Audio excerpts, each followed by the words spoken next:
大家好，富士施乐 C328S 打印机的骨架芯片位置比较隐蔽，今天来带大家一步步操作，看看如何更换 CT35122型号的骨架芯片。首先，打开打印机右侧的盖门，找到废粉盒上的黄色卡扣，将它向下按即可解锁取出，同时把4个粉盒上的黄色卡扣向上按，这时粉盒下部会弹出解锁。接着稍用力向下按压粉盒上方的缺口处，粉盒上部解锁即可取出，然后依次取出所有粉盒。现在看到骨架上的3颗固定螺丝了吗？用手逆时针方向拧松，然后向外平稳地拉出整个骨架。我们需要翻转骨架，骨架芯片就藏在这里。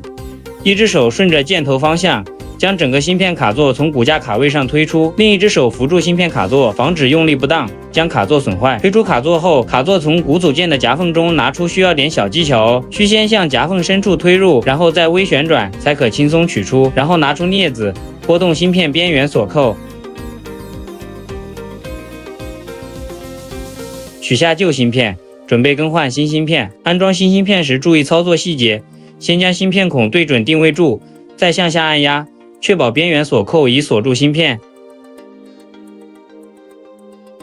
然后跟取出卡座一样，需先调整好角度，才能比较容易装入骨组件的夹缝中。装入后需用手扶住卡座，贴合卡位侧壁，才能将卡座上的锁扣对准骨组件上的锁孔正常推入。